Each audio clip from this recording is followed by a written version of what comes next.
Hey guys, welcome to our YouTube channel A plus mentor. तो बेटा जी, हमने last time D and F block chapter complete कर लिया था। आज जो हम नया चैप्टर स्टार्ट करने जा रहे हैं वो हमारे पास है कोऑर्डिनेशन कंपाउंड्स। तो डी ब्लॉक एलिमेंट्स में आपने एक प्रॉपर्टी डिस्कस किया था जिसमें हमने देखा था कि आपके डी ब्लॉक एलिमेंट्स काफ़ी ज़्यादा कम्प्लेक्स कंपाउंड्स या कोऑर्डिनेशन कंपाउंड्स का फॉर्मेशन करते हैं। ठीक है, तो वहाँ पे हमने कुछ एग्जांपल भी डिस्कस किया था। तो अगर कोऑर्डिनेशन कंपाउंड्स को डिफाइन करना हो तो किस वे से आप डिफाइन कर सकते हो कि कोऑर्डिनेशन कंपाउंड ऐसे मॉलिक्यूलर कंपाउंड्स हैं जिनका आइडेंटिटी क्या होगा, सेम रहेगा इन द सॉलिड स्टेट और इन डिसॉल्व स्टेट। ठीक है, हम इस तरह भी कह सकते हैं कि कोऑर्डिनेशन कंपाउंड्स में क्या होता है, एक सेंट्रल मेटल एटम होता है। ठीक है, या आइन होता है। उस सेंट्रल मेटल एटम या आइन को सराउंड करते हैं number of oppositely charge ions और न्यूट्रल मॉलिक्यूल्स। ठीक है, उस सेंट्रल मेटल एटम और न्यूट्रल मॉलिक्यूल्स या आयंस के बीच में क्या होगा, कोऑर्डिनेट बॉन्ड रहता है। ठीक है, अब देखो दो टाइप के बॉन्ड रहते हैं हमारे पास, एक आयनिक बॉन्ड होता है, एक कोवलेंट बॉन्ड रहता है। ठीक है, जो कोऑर्डिनेट बॉन्ड है ये आपका टाइप है किसका, कोवलेंट बॉन्ड का। आपने देखा था कोवलेंट बॉन्ड में क्या होता है, sharing of electrons takes place. ठीक है, दोनों जो एटम्स होंगे, ठीक है, वो इलेक्ट्रॉन शेयरिंग करते हैं। लेकिन कोऑर्डिनेट बॉन्ड और कोवलेंट बॉन्ड में थोड़ा सा डिफरेंस है। वो क्या है कि कोऑर्डिनेट बॉन्ड में एक ही जो एटम होगा या एक ही मॉलिक्यूल होगा वो इलेक्ट्रॉन डोनेट करता है। ठीक है, शेयरिंग दोनों में होगा लेकिन डोनेशन क्या होगा, एक ही करेगा। ठीक है, कोवलेंट बॉन्ड में क्या होता है, दोनों साइड से इलेक्ट्रॉन डोनेशन होता था। ठीक है, लेकिन कोऑर्डिनेट बॉन्ड में क्या होगा, एक ही साइड से इलेक्ट्रॉन डोनेट होता है। आपने एग्जांपल लिया होगा अमोनिया का, आपने केमिकल बॉन्डिंग में डिस्कस किया होगा। ये अमोनिया हो गया और यहाँ पे BF3 लेते हैं।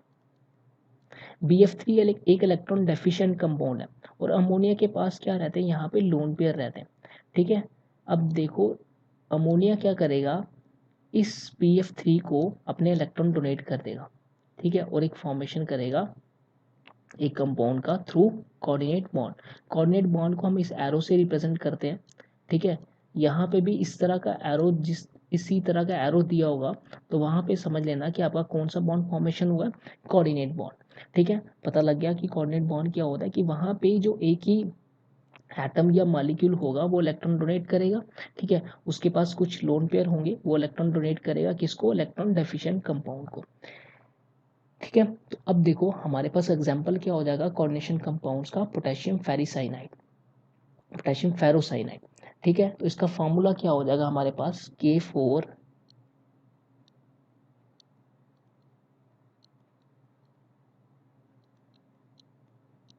इसकी जो नेमिंग है वो आगे डिस्कस करेंगे हम।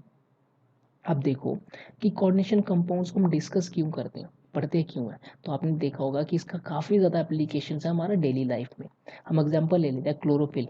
क्लोरोफिल एक कोऑर्डिनेशन कंपाउंड है किसका, मैग्नीशियम का। ठीक है, अब आपको पता है कि क्लोरोफिल किस में होता है, लीव्स में। ग्रीन कलर जो होता है लीव्स का वो किसके कारण होता है, इसी पिगमेंट के कारण, क्लोरोफिल के कारण। इसी तरह जो हेमोग्लोबिन है वो किसका कोऑर्डिनेशन कंपाउंड है, आपका आयरन का। पहला जो क्लोरोफिल है वो किसका, मैग्नीशियम का। हेमोग्लोबिन हो गया आपका आयरन का। जो विटामिन B12 हो गया वो किसका हो गया, कोबाल्ट का।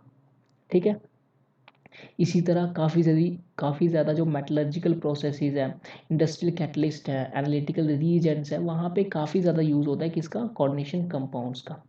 इसी तरह अगर आप इलेक्ट्रोप्लेटिंग देख लो, टेक्सटाइल डाइंग में देख लो, मेडिसिनल केमिस्ट्री में देख लो, तो आपकी कोऑर्डिनेशन कंपाउंड्स का काफ़ी ज़्यादा एप्लीकेशंस है जिसके कारण हम इन चीज़ों को पढ़ते हैं। ठीक है, तो पता लग गया होगा कि आपका कोऑर्डिनेशन कंपाउंड्स होते क्या। नेक्स्ट है हमारे पास थ्योरी ऑफ कोऑर्डिनेशन कंपाउंड्स। तो यहाँ पे हम तीन टाइप का थ्योरी डिस्कस करेंगे, vernier theory, balance band theory और क्रिस्टल फील्ड थ्योरी। तो फर्स्ट थ्योरी हम डिस्कस करते हैं, Werner's theory of coordination compounds. तो ये किसने दिया था, अल्फ्रेड वर्नर ने दिया था। कब दिया था, ये आपका स्विस केमिस्ट था ये। ठीक है, इसने किसके बारे में हमें इंफॉर्मेशन दिया, स्ट्रक्चर ऑफ कोऑर्डिनेशन कंपाउंड्स के बारे में इसने इंफॉर्मेशन दिया। इसने क्या किया, large number of coordination compounds prepare किए और उनका फिजिकल और केमिकल बिहेवियर को स्टडी किया थ्रू एक्सपेरिमेंटल टेक्निक्स। इसने एक कंसेप्ट दिया। इसने क्या बोला कि जो मेटल आयन होगा उसके पास क्या होता है, एक प्राइमरी वैलेंसी होगा, एक सेकेंडरी वैलेंसी होगा। अब किस तरह इसने प्राइमरी वैलेंसी और सेकेंडरी वैलेंसी को क्लासीफाई किया वो हम देखते हैं। ठीक है, इसने क्या किया, कोबाल्ट क्लोराइड का यहाँ पे कोबाल्ट क्लोराइड का उसने मालिक्यूल इसने रिएक्शन करवाया किसके साथ, अमोनिया के साथ। ठीक है, इसने कंपाउंड्स लिए कोबाल्ट क्लोराइड और अमोनिया के, फिर उसका रिएक्शन करवाया किसके साथ, सिल्वर नाइट्रेट सोल्यूशन के साथ। जब इसने कोबाल्ट क्लोराइड अमोनिया के जो कंपाउंड्स थे वो लिए और उसका रिएक्शन करवाया किसके साथ, सिल्वर नाइट्रेट के साथ, उसे क्या मिला, प्रेसिपिटेट्स मिले किसके, AgCl के। अब AgCl के जो प्रेसिपिटेट्स होते हैं वो क्या होते हैं आपके, वाइट कलर के। तो इसने नंबर ऑफ कंपाउंड्स लिए कोबाल्ट क्लोराइड और अमोनिया के, उसमें देखा कि जो AgCl हमेशा फॉर्मेशन हो रहा है, लेकिन जो अमाउंट होगा जो अमोनिया सिल्वर क्लोराइड का वो क्या कर रहा था, वेरी कर रहा था हर केस में। ठीक है, तो ये देखो फर्स्ट कंपाउंड का कलर क्या है, येलो, इसमें इतना अमाउंट ऑफ AgCl फॉर्मेशन हुआ है। सेकेंड में देखो डिक्रीज होता जा रहा है। ठीक है, तो जो थर्ड और फोर्थ कंपाउंड है ये देखो आप, दोनों कंपाउंड्स क्या सिमिलर है, बट ये क्या है, इनको क्या बोलते हैं, जो कंपाउंड्स मॉलिक्यूलर फॉर्मूला सेम रहता है लेकिन इनका प्रॉपर्टी डिफर होगा, उसको बोलते हैं आइसोमर्स। ठीक है, उसको क्या बोलते हैं, आइसोमर्स। तो अब उसने क्या ऑब्जर्व किया कि जो अमाउंट ऑफ सिल्वर क्लोराइड है वो क्या कर रहा है, वेरी कर रहा है। तो उसको कैसे पता लगा, उसने क्या किया, कंडक्टिविटी साथ साथ में उसने इन सोल्यूशन का मेज़र किया। ठीक है, जब उसने कंडक्टिविटी मेज़र किया उसने क्या देखा कि फर्स्ट केस में जो कंडक्टिविटी था वो काफ़ी ज़्यादा हाई था, और जैसे बाकी कंपाउंड्स का मेज़र किया तो कंडक्टिविटी क्या हो रहा था, डिक्रीज कर रहा था। अब आपका कंडक्टिविटी डिपेंड करता है नंबर ऑफ आइंस पे।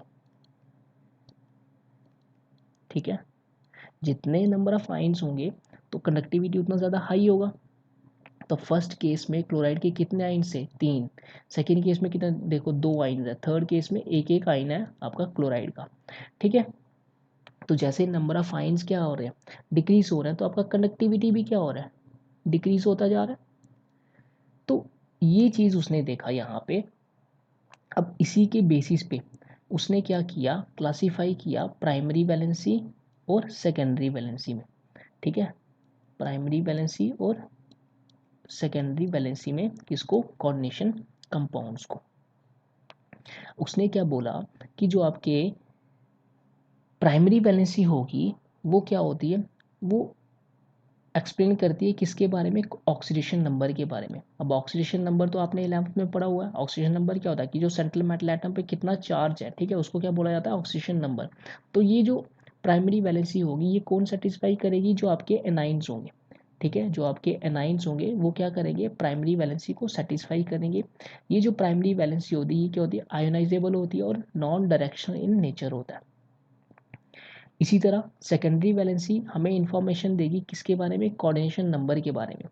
तो और ये जो कौन सेटिस्फाई करेंगे, लिगेंड सेटिस्फाई करेंगे। अब सर आप पूछोगे कि सर जो कोऑर्डिनेशन नंबर होता है वो क्या होता है। अब देखो यहाँ पे यही मालिक्यूल ले लो, ये वाला फर्स्ट जो मालिक्यूल है। ठीक है, यहाँ पे ये जो कोबाल्ट है ना, ये क्या है, सेंट्रल मेटल एटम है। ठीक है, इस सेंट्रल मेटल एटम के साथ ये अमोनिया, देखो ये न्यूट्रल मालिक्यूल्स है अमोनिया, ये अटैच है।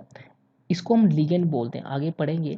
अब कितने number of ligands central metal atom के साथ अटैच है उसको हम बोलते हैं कोऑर्डिनेशन नंबर। तो यहाँ पे कितने अमोनिया अटैच है, 6। तो यहाँ पे जो कोऑर्डिनेशन नंबर हो गया कोबाल्ट का वो कितना हो जाएगा, 6। ठीक है, तो सेकेंडरी वैलेंसी हमें इंफॉर्मेशन देगी किसके बारे में, कोऑर्डिनेशन नंबर के बारे में। और ये कौन सेटिस्फाई करेंगे, हमेशा लिगेंड्स। अब देखो जो सेकेंडरी वैलेंसी होगी ये क्या होती है, नॉन आयोनाइजेबल इन नेचर और डायरेक्शनल इन नेचर। मीन जो सेकेंडरी वैलेंसी होगी वो डिफाइन करेगी आपकी ज्योमेट्री ऑफ द कंपाउंड। ठीक है, तो ज्योमेट्री कौन डिसाइड करेगा, आपका सेकेंडरी वैलेंसी। थर्ड क्या हो गया, मेटल आइन को सेटिस्फाई करना पड़ेगा बोथ प्राइमरी और सेकेंडरी वैलेंसी को। ठीक है, अब देखो यहाँ पे जो हमारे पास बाइनरी कंपाउंड्स है, क्रोमियम क्लोराइड, ठीक है, ये कोबाल्ट क्लोराइड, ठीक है, ये लिए हुए हमने प्लेटिनियम क्लोराइड।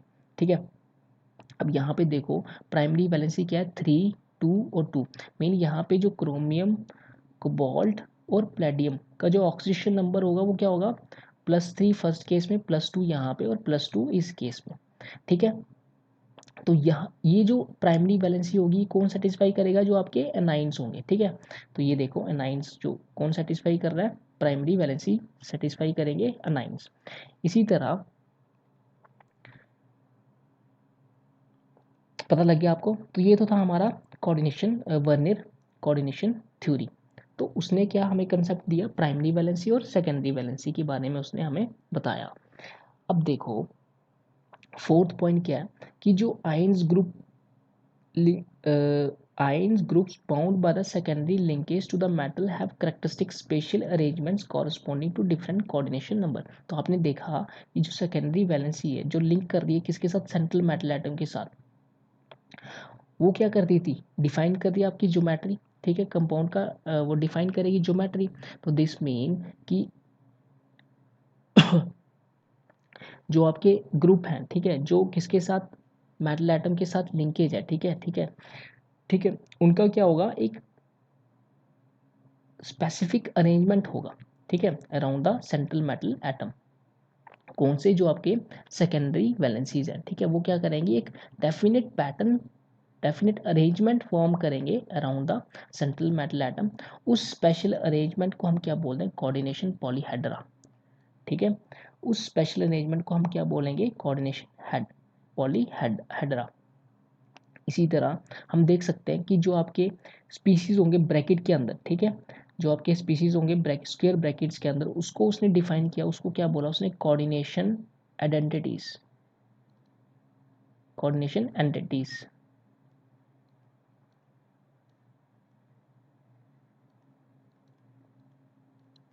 इसी तरह जो स्क्वायर ब्रैकेट के बाहर वाले जो आइंस हैं उसको क्या बोला उसने, काउंटर आइंस। उसको क्या बोल दिया, काउंटर आइंस।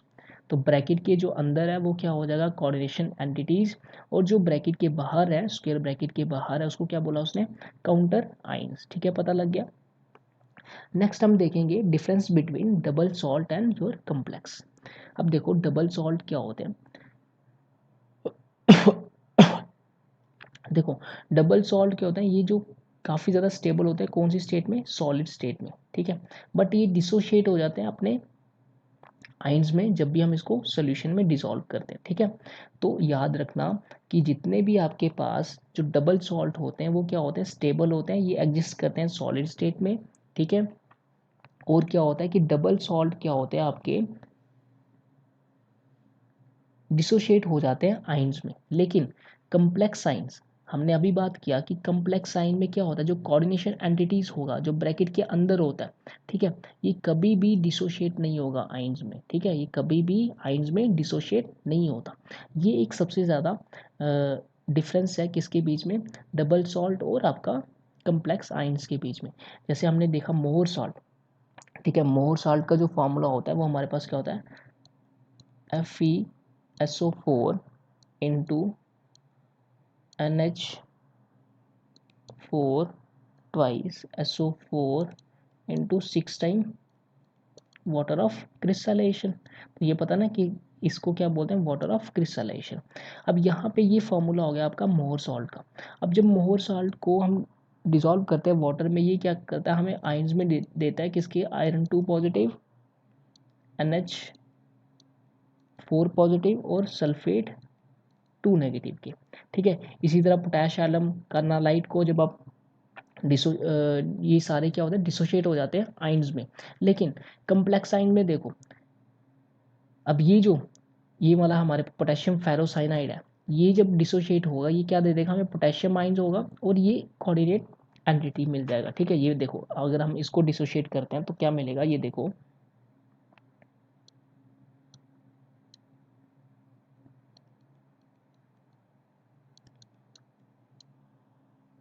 जब हम वाटर में इसको,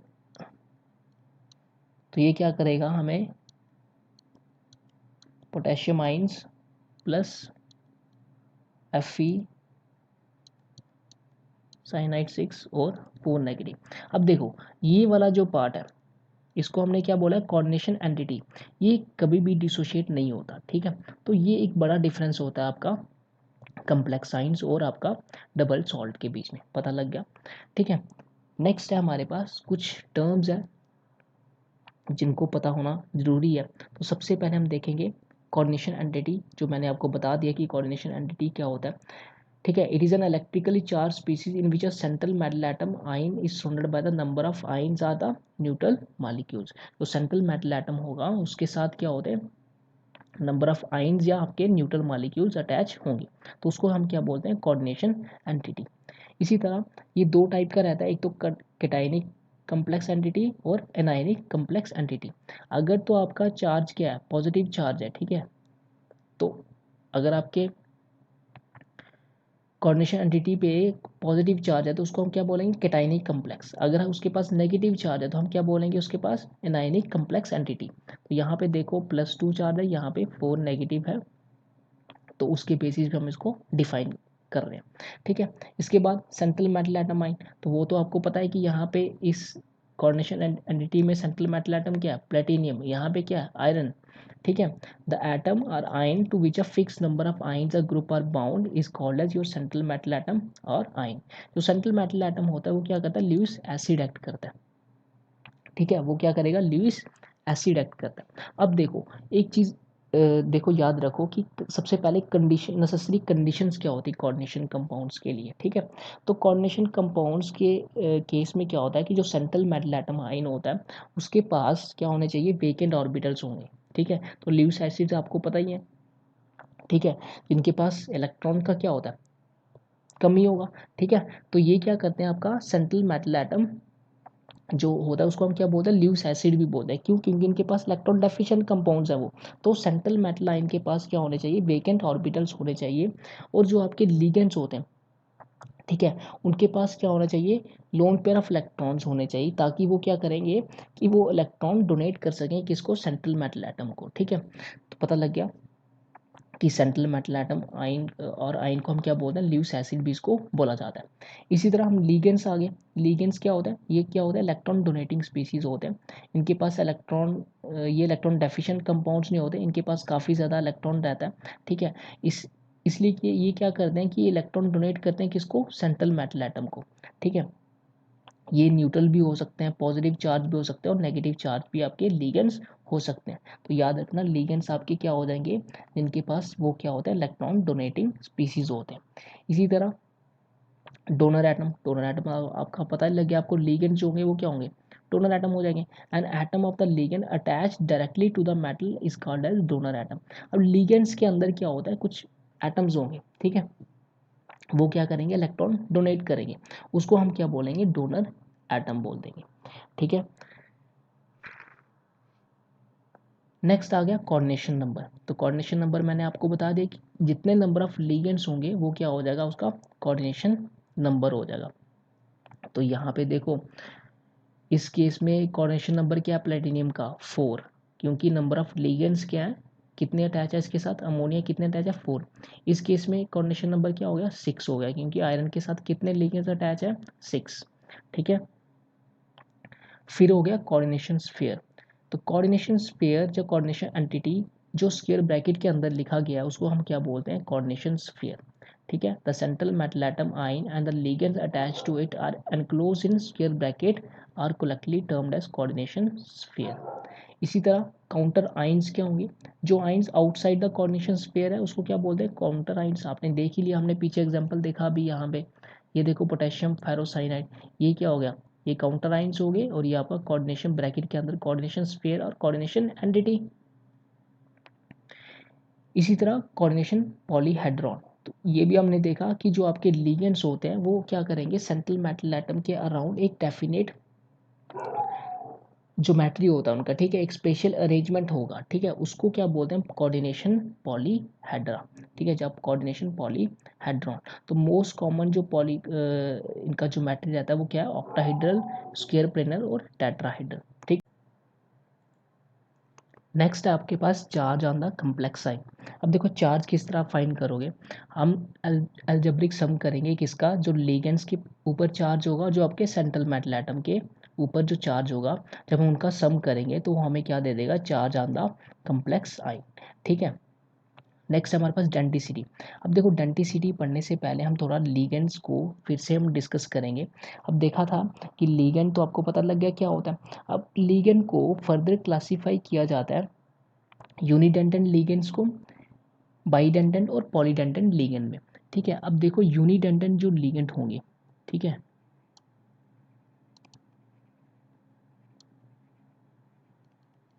यूनिडेंटेंट जो लिगेंड्स होते हैं ना, उनके पास क्या होता है, one donor atom,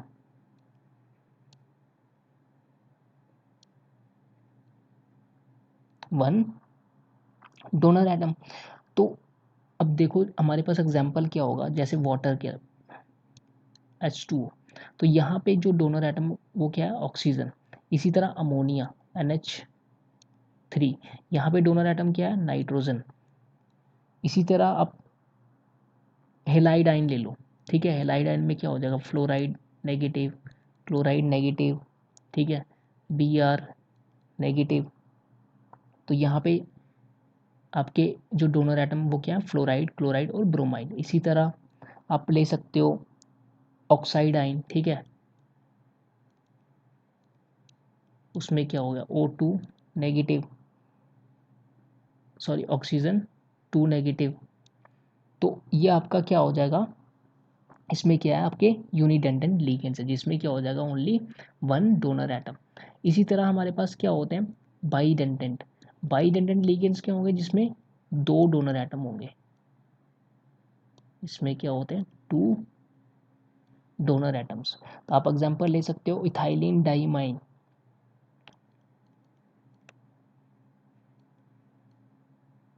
ethylene diamine. तो यहाँ पे जो नंबर ऑफ डोनर एटम होते हैं वो कितने होते हैं, दो होते हैं। हम एग्जांपल लेते हैं, इसका स्ट्रक्चर क्या हो गया, CH2 NH2 और यहाँ पे NH2। तो यहाँ पे आपके दो नाइट्रोजन जो हैं वो क्या करेंगे, आपके डोनर एटम एक्ट करते हैं। इसी तरह ऑक्सलेट आइन,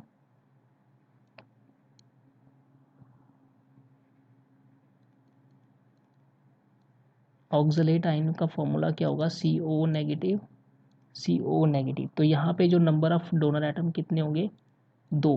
कौन से दो, ऑक्सीजन, ठीक है। इथाइलिन डाइमीन का शॉर्ट फॉर्म क्या है, EN, और ऑक्सलेट का शॉर्ट फॉर्म क्या है, OX लिखते हैं इसको, ठीक है। एब्रीवेशन जो होगा इसका होगा। इसी तरह हम क्या लिख सकते हैं, पॉलीडेंटेंट लिगेंड्स, ठीक है। पॉलीडेंटेंट लिगेंड्स में क्या होंगे, जो more than two donor atom होंगे हमारे पास। पॉलीडेंटेट लिगेंड्स में क्या होंगे, more than to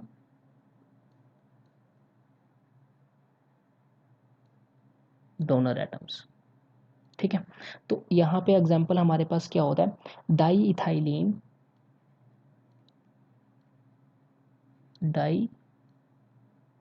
ethylene try amine, ठीक है।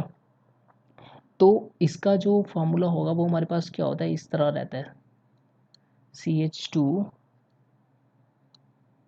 NH CH2 CH2 CH2 और यहाँ पे आपका NH2 और NH2। तो यहाँ पे जो आपका नंबर ऑफ डोनर एटम है वो कितने, तीन। यहाँ पे एक नाइट्रोजन ये, एक नाइट्रोजन ये और एक नाइट्रोजन ये। तो तीन जो आपके डोनर एटम है यहाँ पे, ठीक है। इसी तरह हमारे पास एक पॉलीडेंटेट लिगेंड और होता है, जिसका नाम क्या है, EDTA, ठीक है। इसका फार्मूला आप लिखोगे, पहले इसका फुल फॉर्म लिखेंगे, इथाइलिन डाईअमाइन टेट्रा एसीटेट, ठीक है, इथाइलिन डाईअमाइन टेट्रा एसीटेट, ठीक है। तो ये एक हेक्साडेंटेट लिगेंड है, ठीक है। इसमें नंबर ऑफ जो डोनर एटम होते हैं उसमें नाइट्रोजन और ऑक्सीजन रहते हैं, ठीक है। हेक्साडेंटेट लिगेंड है। हेक्साडेंटेट लिगेंड का मीनिंग क्या होगा कि यहाँ पे कितने डोनर एटम होंगे, 6, ठीक है। तो इसका जो इसमें डोनर एटम क्या कौन कौन से होते हैं, नाइट्रोजन और ऑक्सीजन। अगर इसका स्ट्रक्चर देखना चाहते हो तो ये लिख सकते हो, ये नाइट्रोजन है, ये CH2, ये CH2 ये नाइट्रोजन, ठीक है, CH2CO नेगेटिव, CH2CO नेगेटिव, इस साइड अटैच करो CH2CO नेगेटिव, CH2CO नेगेटिव। तो यहाँ पे डोनर एटम क्या है, ऑक्सीजन, ठीक है। तो यहाँ पे एक नाइट्रोजन, ये डोनर एटम है, डोनर एटम यहाँ पे भी नाइट्रोजन है और यहाँ पे आपका ऑक्सीजन। तो कितने डोनर एटम हो गए, 1 2 3 4 5 और 6, इसलिए इसको क्या बोला जाता है, हेक्साडेंटेट लिगेंड्स, ठीक है। तो ये दो एग्जांपल हो गया हमारे पास पॉलीडेंटेट लिगेंड्स का। और फिर हमारे पास क्या होता है, एम्बीडेंटेड लिगेंड्स। एम्बीडेंटेड लिगेंड्स में क्या होता है कि हमारे पास ये क्या करते हैं, ये लिगेंड्स दो साइड से अपने इलेक्ट्रॉन डोनेट कर सकते हैं, ठीक है। Ligands which can link through two different atoms present in it. जैसे हम एग्जांपल ले सकते हैं साइनाइड का, ठीक है, ये साइनाइड है। तो अगर इसको मेटल के साथ बॉन्ड बनाना है तो पहले ये क्या कर रहा है, थ्रू कार्बन एक बॉन्ड बना रहा है। अगर इसको साइनाइड को हम क्या लिख सकते हैं, आइसोसाइनाइड, NC। तो यहाँ पे आपका नाइट्रोजन मेटल के साथ बॉन्ड बना रहा है, तो यहाँ पे ये क्या कर रहा है, थ्रू कार्बन के साथ भी बॉन्ड बना रहा है, थ्रू नाइट्रोजन के साथ भी बॉन्ड बना रहा है, इसलिए इसे क्या बोलते हैं, एम्बीडेंटेड लिगेंड्स। और सेकंड एग्जांपल ले सकते हो आप, थायोसाइनाइडो। थायोसाइनाइडो और आइसोथायोसाइनाइडो, क्या फॉर्मूला हो गया, SCN और NCS। तो यहाँ पे पहले सल्फर के साथ मेटल का बॉन्ड बन रहा है, फिर नाइट्रोजन का सल्फर के साथ बॉन्ड बन रहा है, ठीक है। ये आपका आइसोथायोसाइनाइटो और ये आपका थायोसाइनाइटो, पता लग गया एम्बीडेंटेड लिगेंड क्या होते हैं। इसी तरह नेक्स्ट है हमारे पास चिलेट, ठीक है। अगर आपके पास क्या होता है, जब आपके बाइडेंटेड या पॉलीडेंटेड लिगेंड्स अटैच करते हैं किसके साथ, सेंट्रल मेटल एटम के साइन आयन के साथ, तो आपने देखा कि बाइडेंटेड और पॉलीडेंटेड लिगेंड्स के पास क्या होगा, नंबर ऑफ डोनर एटम ज़्यादा है। अब वो डिफरेंट डिफरेंट डोनर एटम्स के थ्रू डोनेट करेगा, ठीक है। अब ये क्या करते हैं, जब पॉलीडेंटेड और बाइडेंटेड लिगेंड्स अटैच होते हैं सेंट्रल मेटल एटम के साथ, ये क्या करेंगे, एक रिंग टाइप स्ट्रक्चर बना लेते हैं, ठीक है। रिंग टाइप स्ट्रक्चर बना लेते हैं सेंट्रल मेटल के अराउंड, जिसको हम क्या कहते हैं, चिलेट, ठीक है। इसको हम क्या बोलते हैं, chelate. In an inorganic metal complex in which there is a closed ring of atoms caused by attachment of a ligand to a metal atom at 2 points, ठीक है। 2 पॉइंट्स भी हो सकते हैं, डिफरेंट पॉइंट्स भी हो सकते हैं। हम एग्जांपल देखेंगे यहाँ पे चिलेट का।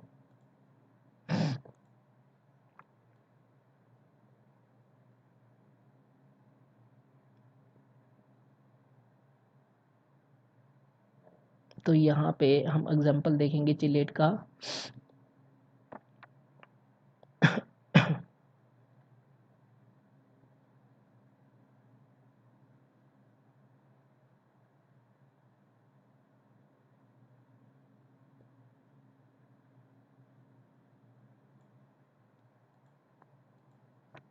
तो ये देखो हमारे पास चिलेटिंग लिगेंड है,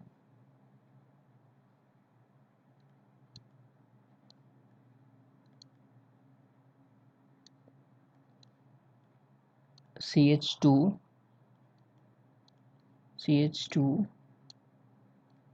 NH2 और NH2, इथाइलिन डाइअमाइन। तो यहाँ पे ये क्या कर रहा है, इसके पास दो डोनर एटम है, नाइट्रोजन के थ्रू ये क्या करेगा, इलेक्ट्रॉन डोनेट करेगा। अब सपोज करो हम एग्जांपल लेते हैं ये कॉपर, ठीक है, कॉपर En ट्वाइस, और यहाँ पे इस कम्प्लेक्स के ऊपर क्या है, चार्ज है 2 पॉजिटिव, ठीक है। अब देखो इसका हम कॉम्प्लेक्स जो इसका स्ट्रक्चर किस तरह ड्रा करेंगे, ये आपका कॉपर हो गया, ठीक है। तो यहाँ पे अब ये जो कॉपर है इसके साथ नाइट्रोजन बॉन्ड बना रहा है, ठीक है। ये NH2 एक NH2 या इसका यहाँ पे भी होगा, ठीक है, CH2 और CH2। इसी तरह कितने मालिक्यूल है EN के? 2। तो इस तरह इस साइड भी होंगे कुछ NH2 NH2 CH2 और आपका CH2। अब यहाँ से ये नाइट्रोजन भी क्या कर रहा है, डोनेट कर रहा है, तो ये नाइट्रोजन भी डोनेट कर रहा है। अब ये क्या कर रहे हैं, एक रिंग टाइप स्ट्रक्चर बना रहे हैं जिसको हम क्या कहते हैं, चिलेट। ठीक है, पता लग गया कि जब आपके बाइडेंटन या पॉलीडेंटन लिगेंड्स अटैच होंगे किसके साथ, सेंट्रल मेटल एटम के साथ, थ्रू 2 और मोर डोनर एटम्स, वो क्या करते हैं, एक रिंग स्ट्रक्चर बना लेते हैं। ठीक है, उसको हम क्या कहते हैं, चिलेट। तो ये तो था बेटा जी आज का हमारे टॉपिक्स। ठीक है, तो क्या क्या हमने आज देखा, एक बार थोड़ा सा देख लेते हैं। तो सबसे पहले हमने देखा कि कोऑर्डिनेशन कंपाउंड्स क्या होता है, डेफिनेशन ऑफ कोऑर्डिनेशन कंपाउंड्स। ठीक है, फिर हमने देखा कि इसका काफ़ी ज़्यादा एप्लीकेशंस है हमारा डेली लाइफ में। आपका क्लोरोफिल, हेमोग्लोबिन, विटामिन B12, जितने भी जो आपके कोऑर्डिनेशन कंपाउंड्स हैं, ठीक है, तो उनमें काफ़ी ज़्यादा इनका डेली लाइफ में एप्लीकेशंस है। ठीक है, उसके बाद हमने देखा वर्नियर थ्योरी। वर्नियर थ्योरी में हमें इंफॉर्मेशन दिया प्राइमरी वैलेंसी और सेकेंडरी वैलेंसी के बारे में। प्राइमरी वैलेंसी हमें इंफॉर्मेशन देती है ऑक्सीजन नंबर के बारे में, और सेकेंडरी वैलेंसी हमें इंफॉर्मेशन देगी आपका कोऑर्डिनेशन नंबर के बारे में। फिर हमने डिफरेंस देखा डबल सॉल्ट और कम्प्लेक्स के बीच में क्या होता है। हमने देखा कि डबल सॉल्ट क्या होता है, डिसोशिएट हो जाता है आयंस में, लेकिन कम्प्लेक्स के जो मॉलिक्यूल्स होते हैं वो डिफरेंट कंप्लीटली डिसोशिएट नहीं होते आयंस में। ठीक है, फिर हमने कुछ टर्म्स देखी जिसमें हमने कोऑर्डिनेशन एंटिटी क्या होता है, सेंट्रल मेटल एटम क्या होता है, लिगेंड्स क्या होते हैं, ठीक है, तो डोनर एटम क्या होता है, ठीक है, उसके बाद कोऑर्डिनेशन नंबर क्या होता है, कोऑर्डिनेशन स्पेयर क्या है, काउंटर आइंस क्या होते हैं, कोऑर्डिनेशन पॉलीहेड्रा क्या होते हैं, ठीक है, चार्ज एंड कम्प्लेक्स साइन किस तरह हम फाइंड कर सकते हैं, डेंटिसिटी क्या होता है, ठीक है, एम्बीडेंटेड लिगेंड्स और चिलेट क्या होता है। ओके गाइस, तो नेक्स्ट क्लास में हम डिस्कस करेंगे आपका आईयूपैक ऑफ कोऑर्डिनेशन कंपाउंड्स और isomerism. Okay guys, bye, thank you.